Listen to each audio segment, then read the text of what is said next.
वर्दी हो या वास्कट, सबका एहतसाब होगा। पाकिस्तान के दुश्मनों और लुटेरों से हिसाब लिया जाएगा।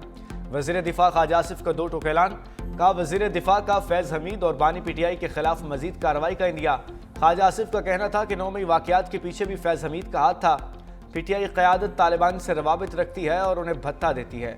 ख्वाजा आसिफ का मजीद कहना था, फैज़ और बानी पीटीआई का गठजोड़ जारी रहता तो मुल्क अंदर से तबाह हो जाता।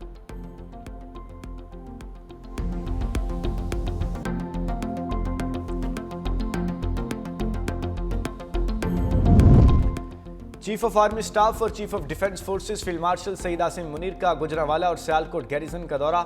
आईएसपीआर के मुताबिक फील्ड मार्शल ने ऑपरेशनल तैयारियों और जंगी सलाहियतों पर ब्रीफिंग ली। फील्ड ट्रेनिंग एक्सरसाइज और जदीद स्टिमुलेटर सहूलत का मुशाहिदा किया। आला पेशावराना मयार को सराहते हुए जदीद जंग में टेक्नोलॉजी, बर वक्त फैसला साजी और सूरत हाल से आगाही पर जोर दिया। अफसरों और जवानों के बुलंद हौसले की तारीफ की। चीफ ऑफ डिफेंस का कहना था कि कौमी इस्तेहकाम को नुकसान पहुंचाने वाले अनासिर से निमटने के लिए तैयार है।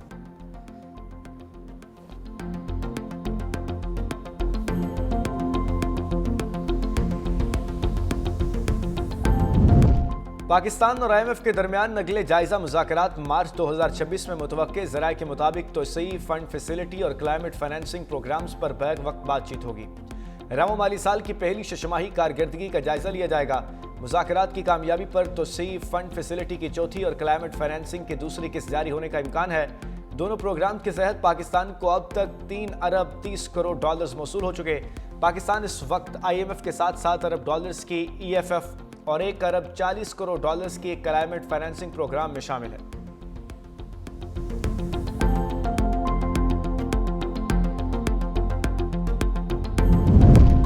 कराची में 35वीं नेशनल गेम्स की इख्तिताम पजीर हो गई। Field marshal Syed Asim Munir, chairman Peoples Party Bilawal Bhutto Zardari, वज़ीर आला सिंध मुराद अली शाह भी इख्तितामी तकरीब में शरीक। पाकिस्तान आर्मी ने सबसे ज्यादा मेडल जीतने का एजाज बरकरार रखा। बिलावल भुट्टो ने फील्ड मार्शल सईद आसिम मुनीर को रवायती सिंधी टोपी और अजरक पहनाई। फील्ड मार्शल ने पहली, दूसरी और तीसरी पोजीशन हासिल करने वाले एथलीट्स में इनामात तकसीम किए। Chairman Peoples Party Bilawal Bhutto का कहना था, नेशनल गेम्स की मेज़बानी सिंध के लिए बायस फ़ख्र है। तमाम खिलाड़ियों ने शानदार कारकर्दगी दिखाई। बिलावल भुट्टो ने तकरीब में शिरकत पर फील्ड मार्शल सईद आसिम मुनीर का सिंध के अवाम की जानिब से शुक्रिया अदा किया।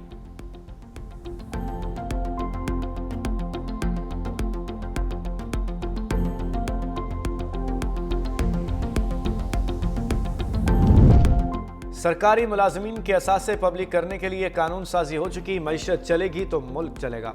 वज़ीर ख़जाना मोहम्मद औरंगज़ेब का कहना है कि अलमिया है, मुआशी पॉलिसियों में रोज़ तब्दीली होती है। तनख्वाहदार तबके पर इजाफी बोझ है। प्राइवेट सेक्टर को मुल्क को लीड करना होगा।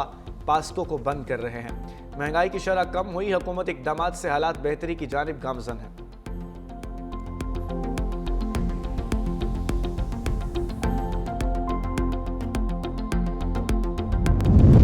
कराची गुड्स ट्रांसपोर्टर्स ने हड़ताल खत्म करने वाले ग्रुप से लाताल्लुकी का ऐलान कर दिया।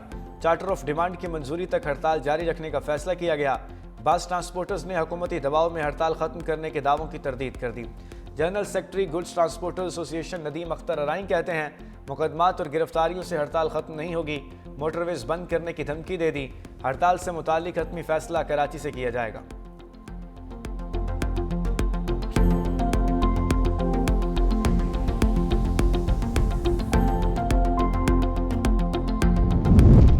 रोजगार की तलाश में खुले समंदर में जाने वाले पाकिस्तानी माहीगीर भारतीय जुल्म का निशाना बन गए। भारत ने समुद्री हुदूद की आड़ की खिलाफ वर्जी में 11 पाकिस्तानी माहीगीरों को गिरफ्तार कर लिया। माहीगीरों ने ताल्लुक कराची के इलाके इब्राहिम हैदरी के एक ही खानदान से है। गिरफ्तार माहीगीरों में 2 बच्चे भी शामिल हैं।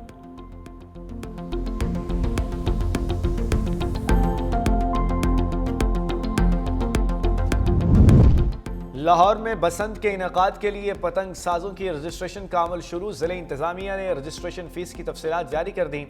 डोर और पतंग बनाने वाले मैन्युफैक्चरर्स और फरोख्त करने वाले ट्रेडर्स दुकानदारों के लिए फीस 1000 रुपये मुकर्रर। काइट फ्लाइंग एसोसिएशन की रजिस्ट्रेशन फीस 5000 रुपये रखी गई। पतंग साजों और डोर बनाने वालों के लिए फॉर्म है, जबकि काइट फ्लाइंग एसोसिएशन के रजिस्ट्रेशन के लिए फॉर्म C इस्तेमाल होगा।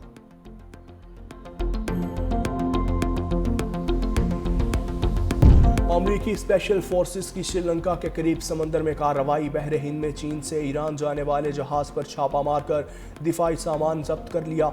अमरीकी अखबार की रिपोर्ट के मुताबिक दिफाई सामान में ईरान के रिवायती हथियारों के पुर्जे शामिल थे। रिपोर्ट में बताया गया कि ईरान जाने वाले दिफाई सामान को मौके पर तबाह किया गया। जब्त किए गए सामान की नौइयत और मिकदार के बारे में फौरी तौर पर मजीद तफसीलात जारी नहीं की गईं।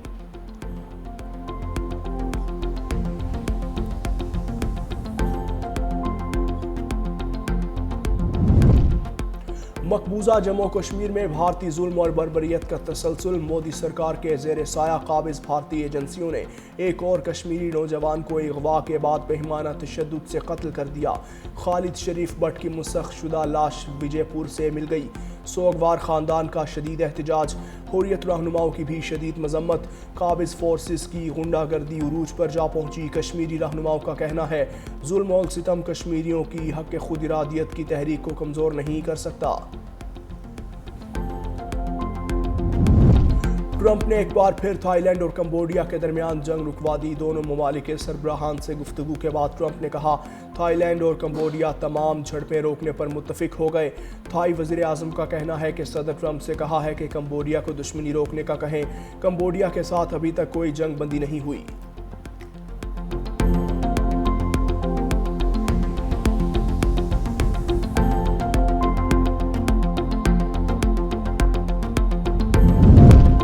इसराइल ने प्राइमरी स्कूलों में मोबाइल फ़ोन पर पाबंदी आयद कर दी। वजारत तालीम का कहना है पाबंदी का यह फैसला बच्चों पर स्मार्टफोन्स के बढ़ते हुए मनफी असरात को मद्देनजर रखते हुए किया गया।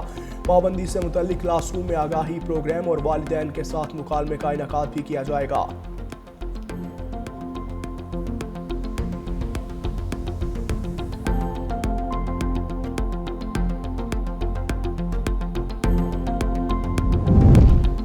यूरोपीय यूनियन का रूसी असासे गैर मुअय्यना मुद्दत के लिए मुंजमद करने का फैसला। सरबराह ईयू खारजा अमूर का क्लास का कहना है कि 210 अरब यूरो तक रूसी फंड्स यूरोपीय यूनियन की हदूद में रहेंगे।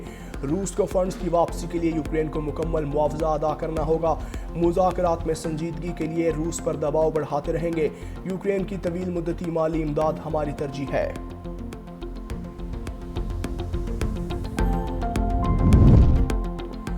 अमरीकी रियासत वाशिंगटन डीसी के शहर स्नोहोमिश में सैलाब ने तबाही मचा दी। सड़कों पर कई फीट पानी खड़ा।